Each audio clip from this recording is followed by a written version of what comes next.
With more speed came more style and record-setting fashion at the Indianapolis Motor Speedway in the 1950s. This is the last upright dirt car to win the Indianapolis 500 in 1952, but Troy Ruttman, its driver, it still is, the youngest driver ever to win the Indianapolis 500. Generational talent was also on full display. This right here, this is Bill Vukovich, 1953 and 1954 winning Curtis. And not only is it a special car because it was a back-to-back winner with Bill Vukovich, and Bill Vukovich was arguably one of the greatest drivers ever to win here at the Indianapolis Motor Speedway. This car in particular, introduced in 1952, introduced what we called the Roadster era to the Indianapolis Motor Speedway. And the Roadster era really set the stage for how the design of the cars looked during the 1950s. Tragedy struck Speedway leadership in 1954, and from it came a lasting tribute. Wilbur Shaw lost his life in a small aircraft incident. Tony Holman and a mutual friend named Carl Kaiser, who later became the first curator of the museum, wanted to do something to honor Wilbur. Instead of a statue or any sort of other memorial, they always talked about starting a museum.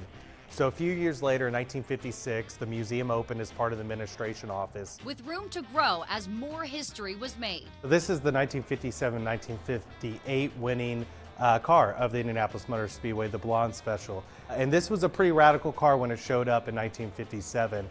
George Salee was the builder of this car. He had driver Sam Hanks for 1957, and after over a decade of trying to win the Indianapolis 500, Sam would achieve victory here at the Speedway and promptly retired in Victory Lane after the 1957 race. The following year, Jimmy Bryant would join the team as the driver, and it won back-to-back with Bryant. So this is the only car that has won back-to-back Indianapolis 500s with two separate drivers. Right on its heels was a rising star. This car in particular was built by Eddie Kuzma. It finished third in 1957 in the Indianapolis 500 with Jimmy Bryant, and the car owner had to look for a new driver.